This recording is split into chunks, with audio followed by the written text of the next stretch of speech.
Welcome to knowledge treasure hunters. हम Fayol's के principle of management को डिस्कस कर रहे थे और आज जो हमें प्रिंसिपल डिस्कस करना है that is 10th principle, that is the principle of order. Order का प्रिंसिपल है, ठीक है। तो अब ऑर्डर का प्रिंसिपल है तो हमें पहले ये पता होना चाहिए कि आखिर ये ऑर्डर क्या होता है, राइट। तो ऑर्डर का वर्ड जो है उसको सुनते ही, ऑर्डर का नाम सुनते ही हमारे दिमाग में सबसे पहले जो चीज़ आती है वो आती है कि हमें जो है मम्मी से ऑर्डर मिल जाता है, पापा से ऑर्डर मिल जाता है, घर पे कई सारे ऑर्डर्स मिलते हैं, ठीक है, कि ऐसा करना है, ऐसा नहीं करना है।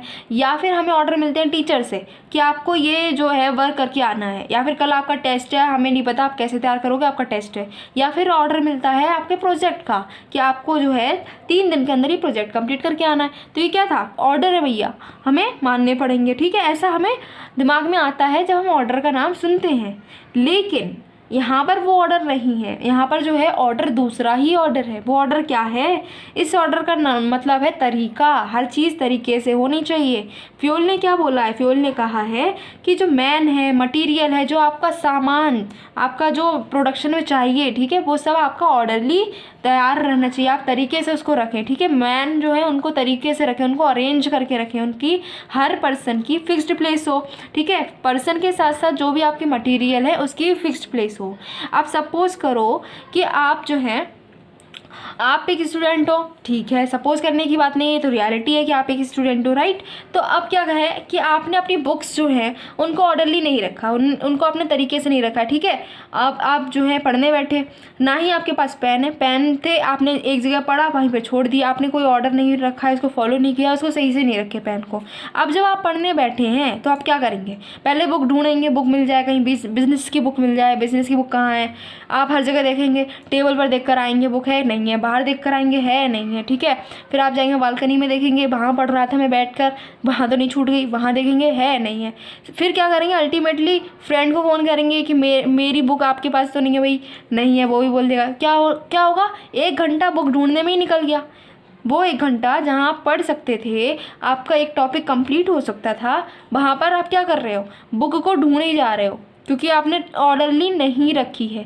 फिर जब बुक मिल गई तो पेन ढूंढ रहे हैं, पेन फिर पूछोगे किसी और का पेन लोगे, घर में पेन दे दो, पेन दे दो। तो ये क्या है, ये सब क्यों हो रहा है, क्योंकि आपने ऑर्डरली उसको नहीं रखा है, आपने तरीके से नहीं रखा है। अब सोचो, अगर आपकी जो बुक है, पेन है, एक जगह पर फिक्स्ड होता, जाते उठाते पढ़ना शुरू कर सकते थे।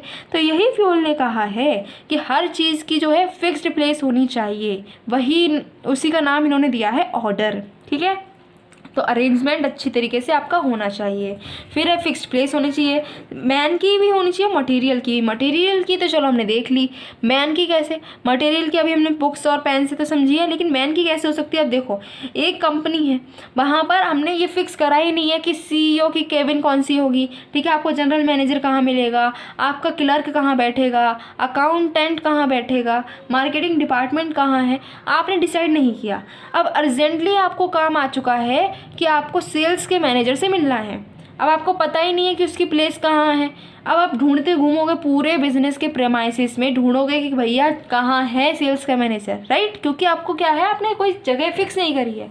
अब सपोज करो आपने हर जगह फिक्स करी होती कि ये केबिन इसका है, ये केबिन सेल्स मैनेजर का है, ये केबिन अकाउंटेंट का, ये केबिन आपका CEO का है, ये केबिन आपका डायरेक्टर्स का है, सब कुछ फिक्स्ड है। अब आपको जिससे भी काम है आप डायरेक्ट जाओ उनकी जगह से, आपको पता है कौन सी जगह पर वो मिलेंगे, गए, बात करी और काम हो गया। यही बोला है इन्होंने कहा हर चीज़ की फिक्स प्लेस हो, मटेरियल की भी हो और मैन की भी हो। अगर ऐसा होता है तब आपकी ना ही एनर्जी वेस्ट होगी, ना ही आप थकोगे ढूंढने में कोई चीज़, और ना ही आपका टाइम वेस्ट होगा। ये बोल दिया। अब इसके पॉजिटिव इफेक्ट क्या हैं ये भी देख लेते हैं। तो पॉजिटिव इफेक्ट वैसे तो हम देख ही चुके हैं कि टाइम वेस्ट नहीं होगा ढूंढने में, ठीक है, ना ही एनर्जी वेस्ट होगी, साथ ही साथ स्मूथ एंड सिस्टमेटिक वर्क हो सकता है। वही पढ़ाई वाला अगर हम फिर से एग्जाम्पल देखें तो क्या हो रहा है कि हम बुक उठाएंगे, हमें पता है बुक कहाँ है, टेबल पर रखी है, पेन स्टैंड से उठाएंगे, पढ़ना शुरू कर देंगे, स्मूथली पढ़ाई हो जाएगी 1 घंटे की, राइट। तो ये पॉजिटिव इफेक्ट रहे। लेकिन ऐसा होता नहीं है, हम अपनी आदत से मजबूर हैं, हम ऐसा करते तो है नहीं। तो अगर ऐसा नहीं करते तो इससे क्या होता है ये भी हमें पता है, फिर भी देख लेते हैं। सबसे पहले क्या होगा, ढूंढने में टाइम वेस्ट होगा, एनर्जी वेस्ट होगी, फिर हम इतना थक जाएंगे वो ढूंढने में, पढ़ेंगे ही नहीं, राइट, काम होगा ही नहीं, क्योंकि हम क्या है, टाइम पूरा निकल चुका है, 1 घंटा निकाला था जैसे से पढ़ने के लिए, वो ढूंढने में निकल गया, फिर हम इतना थक गए कि अब हम बैठ गए आराम से, ठीक। फिर दूसरा क्या है कि कांटेक्ट नहीं कर पाएंगे हम लोगों को राइट टाइम पर। अब इमरजेंसी आ गई, हम जा रहे हैं अकाउंटेंट से मिलने, अकाउंटेंट मिल ही नहीं रहा है क्योंकि उसकी कोई जगह फिक्स है ही नहीं। तो क्या रहेगा कि जब टाइम था, जब हमें तुरंत बात करनी थी उससे, तब हम बात नहीं कर पा रहे हैं। क्यों नहीं कर पा रहे हैं? क्योंकि वो पर्सन की प्लेस फिक्स नहीं थी। तो ये हमारा क्या है, नेगेटिव इम्पैक्ट पड़ रहा है। अगर हम इसको फॉलो नहीं करते, ऑर्डर के प्रिंसिपल को फॉलो नहीं करते, तो ये हमारे साथ होगा। ये भी बता दिया है फ्यूल ने। तो इसके साथ में ये प्रिंसिपल हमारा कंप्लीट होता है। नेक्स्ट वीडियो में हम नेक्स्ट प्रिंसिपल को डिस्कस करेंगे। Till then keep your knowledge treasure hunting on.